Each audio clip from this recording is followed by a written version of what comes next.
నిజంగా నేను ఇంత లక్కీ ఫెలోనా? నా కోసం ఇక్కడ ముగ్గురు కష్టపడుతున్నారు. అసలేం జరిగిందంటే మా హస్బెండ్‌కి చాలా ఆఫీస్ వర్క్ ఉంది.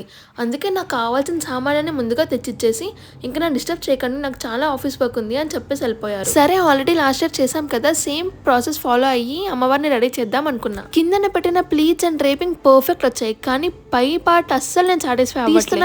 తీస్తున్నా పెడుతున్నా కానీ ఎందుకో అమ్మవారు కళగా రావట్లే. ఇంకా నా బాధ తట్టుకోలేక అన్నయ్య, తమ్ముడు అండ్ మా హస్బెండ్ కలిసి నా కోసం చాలా హెల్ప్ చేశారు. అన్నయ్య అండ్ మా హస్బెండ్ చిన్నప్పటి నుంచి జాన్ జగ్రి దోస్త్. తను కూడా తన మీటింగ్స్ అన్ని కంప్లీట్ చేసుకొని నాకు హెల్ప్ చేయడం స్టార్ట్ చేశారు. వాళ్ళతో పాటు చేస్తున్నప్పుడు నాకేం అనిపించలే, కానీ దూరం నుంచి వీళ్ళు ముగ్గురు నా కోసం చేయడం చూసి చాలా హ్యాపీ అయిపోయా.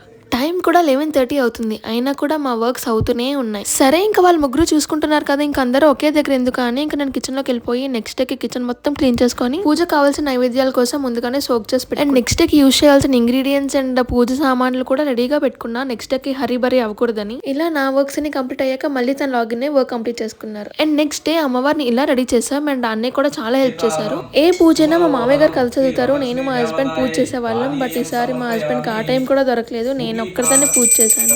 వచ్చిన వాళ్ళందరికీ తాంబూలాలు ఇచ్చి నేను కూడా తాంబూలాలు తీసుకోవడానికి వెళ్ళి వచ్చేసరికి ఈవినింగ్ అయ్యింది. అండ్ హౌస్ మొత్తం అక్షింతలే ఉన్నాయి. అక్షింతలు తొక్కకూడదు కదా అని మళ్ళీ హౌస్ క్లీన్ చేసుకొని పడిన వెజల్స్ అన్ని వాష్ చేసుకునేసరికి ప్రాణం పోయింది. అండ్ ఇంపార్టెంట్లీ ఇలాంటి డేస్ లోనే మెయిడ్స్ కూడా హ్యాండ్ ఇస్తారు. అప్పుడే అయిపోలేదు, పిక్చర్ అవి బాకీ హే, దట్ ఈస్ డిన్నర్. వామో పాదాలు కూడా సపోర్ట్ చేయట్లేదు. కొంచెం రెస్ట్ ఇద్దామని మంచం మీద ఇలా నడుము వాల్చాను.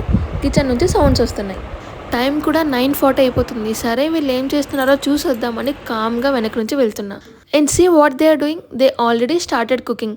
ఎందుకు చిన్న నేను చేస్తా కదంటే నువ్వు నిన్నటి నుంచి చేస్తూనే ఉన్నావు రెస్ట్ లేకుండా, నువ్వు కూర్చో మేము చేసిస్తామని. డే మొత్తం మలిచిపోయిన వాళ్ళకి ఇలా వేడి వేడిగా స్పెషల్స్ చేసి పెడితే ఎంత బాగుంటుంది. అండ్ ఒక అమ్మాయికి ఇంతకన్నా ఏం కావాలి. Really I'm very lucky in this matter.